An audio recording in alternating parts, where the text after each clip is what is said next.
അധ്യായ നിങ്ങളൊന്ന് എടുത്ത് വായിക്കണം. അതിലൊരു സംഭവം പറയാണ് കേട്ടോ. അള്ളാഹ് രണ്ടാള്, ഒരു ആണും പെണ്ണും, ഒരു വിവാഹിതരായി കല്യാണം കഴിച്ചു. കുറെ നാളുകൾ പിന്നിട്ടു, കുട്ടികളുണ്ടായില്ല. അള്ളാഹ് ഖുർആനിൽ പറയുന്നാട്ടോ, എന്നിട്ട് നിങ്ങൾ ചിന്തിച്ചോളി നമ്മൾ ഏത് സ്വീകരിക്കണം ഏത് സ്വീകരിക്കണ്ട. അള്ളാഹ് പറയാൻ, ഒരു കല്യാണം കഴിച്ചു, സ്ത്രീകൾ പ്രത്യേകം നോട്ട് ചെയ്തോളി, സ്ത്രീകൾ പ്രത്യേകം ശ്രദ്ധിച്ചോളി. അവർക്ക് കുട്ടികളില്ല. അവരല്ലാഹുവിനോട് ഉള്ളുരുകി പ്രാർത്ഥിച്ചു, നാഥ എന്റെ ഭാര്യ ഗർഭിണിയാകണേ, ഞങ്ങൾ ഒരു കുഞ്ഞിനെ തരണേ എന്നവർ പ്രാർത്ഥിച്ചു. പ്രാർത്ഥന അല്ലാഹു സ്വീകരിച്ചു. അദ്ദേഹത്തിന്റെ ഭാര്യ ഗർഭിണിയായപ്പോ അവർ വീണ്ടും പ്രാർത്ഥിച്ചു. എന്താ പ്രാർത്ഥിച്ചതെന്നറിയോ? നാഥ സ്വാലിയായ കുട്ടിനെ തരണേ, നല്ലൊരു കുട്ടിനെ തരണേ എന്നവർ ദ്വേർന്നു. അങ്ങനെ അല്ലാഹു അവർക്ക് നല്ലൊരു കുഞ്ഞിനെ കൊടുത്തു. ഇനി അല്ല പറയുന്നത് ശ്രദ്ധിച്ചോളി. കുട്ടിനെ അങ്ങോട്ട് കിട്ടിയപ്പോ ആ സ്ത്രീയും പുരുഷനും പറയാ, ഇന്ന ഷെയ്ഖിന്റെ ബർക്കത്ത് കൊണ്ടാണ് നമുക്ക് കുട്ടിനെ കിട്ടിയത്. അല്ല പറഞ്ഞതാ. എന്നിട്ട് അല്ല അതിനെപ്പറ്റി പ്രയോഗിച്ചെന്തറിയോ? അവരതാ ശിർക്ക് ചെയ്യുന്നു. ഇത് KNMന്റെ പ്രസിഡന്റ് പറഞ്ഞല്ല, മുജാഹിദ് ബാലുശ്ശേരി പറഞ്ഞല്ല, സക്കരിയ സലാഹി പറഞ്ഞല്ല, ഹുസൈൻ സലഫി പറഞ്ഞതല്ല. മൊയ്തീൻ ഷെയ്ഖിന്റെ ബർക്കത്ത് കൊണ്ടാണ് കുട്ടിനെ കിട്ടിയെന്ന് പറഞ്ഞ അവൻ മുശ്രിക്കാണ് എന്ന് ആരാ പറഞ്ഞേ? അല്ലാഹു, മലിക്കുൽ ജബ്ബാറായ റബ്ബ്, ആകാശഭൂമികളുടെ തമ്പുരാൻ. ഇത് ഇന്ന ഷെയ്ഖിന്റെ ബർക്കത്ത് കൊണ്ട് എന്റെ കുട്ടിനെ കിട്ടിയേ. നിങ്ങളെ മോനെ പേരിട്ടില്ലേ? ഇല്ല, മോനെ നേർച്ച നടന്ന ഇന്ന ദർഗയെ കൊണ്ടുപോയിട്ട് പേരിട്ടോളാം. ഇപ്പൊ എത്ര വയസ്സായി?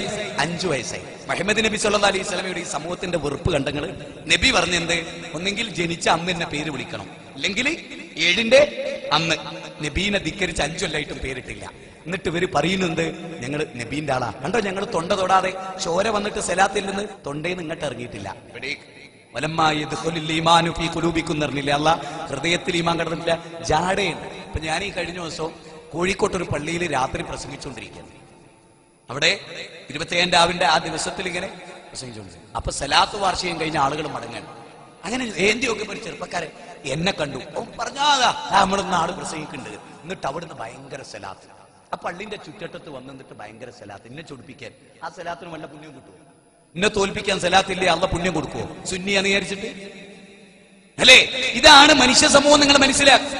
അപ്പൊ ഇവിടെ എന്താണ് നരകത്ത് പോകാനുള്ള കാരണം? എന്താ? അള്ളാഹുവിനെ സ്നേഹിച്ച പോലെ ഒരു പടപ്പിനെ സ്നേഹിച്ചതാ. പാടില്ല. ഇനി നിങ്ങൾ കേട്ടോളിട്ടോ, നിങ്ങൾ ശരിക്കും മനസ്സിലാക്കണം. ഒരു സംഭവം പറഞ്ഞിരിക്കും.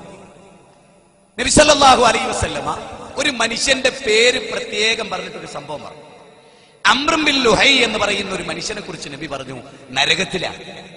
റസൂൽ പറയാൻ ആള് നരകത്തിലാണ്. എന്നിട്ട് റസൂൽ അയാളുടെ സവിശേഷതയും കൂടി പറഞ്ഞു. അയാളുടെ കൊടല് പുറത്തേക്ക് ഇങ്ങനെ ചാടി. ആനയൊക്കെ കുത്തിയിട്ട് കൊടല് പുറത്ത് കിടന്നില്ലേ, അതുപോലെ കൊടലിങ്ങനെ പൊക്കിൾ കൊടിയുടെ അടുത്തുനിന്ന് തായോട്ട് ഇങ്ങനെ ചാടിയിട്ട് അയാൾ കബറിൽ ഇങ്ങനെ നരകത്തിൽ ഇങ്ങനെ വട്ടം കറങ്ങിക്കൊണ്ടിരിക്കുകയാണ്. റസൂൽ പറഞ്ഞു, സഹാബികൾ ചോദിച്ചു, നബിയെ എന്ത് കാരണം കൊണ്ടാണ് അംർ ബിൻ ലുഹൈ എന്ന് പറയുന്ന ഈ മനുഷ്യൻ അവിടെ സൃഷ്ടിക്കപ്പെടുന്നത്?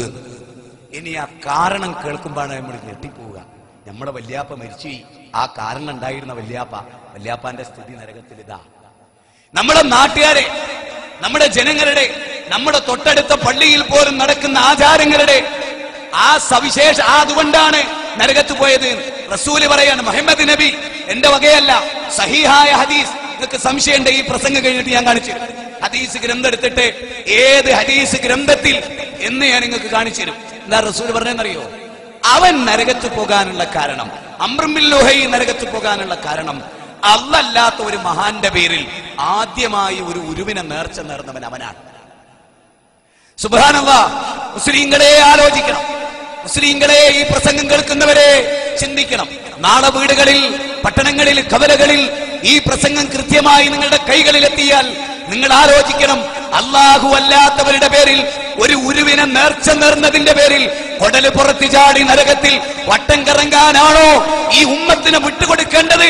അതല്ലവരെ സ്നേഹിച്ചുകൊണ്ട്, സഹോദരാ, മൊയ്തീൻ ഷെയ്ഖിന്റെ പേരിൽ നീ ആടിനെ നേർച്ച നേർന്നാൽ നിന്റെ കുടൽമാല പുറത്തു വന്ന് നരകത്തിൽ നീ ചുറ്റിപ്പോകും. ഇത് നിന്നോടുള്ള സ്നേഹമാണ് എന്ന് പറഞ്ഞാൽ മുജാഹിദ് പ്രസ്ഥാനം ചെയ്യുന്ന സേവനം ചെറുതാണോ വലുതാണോ?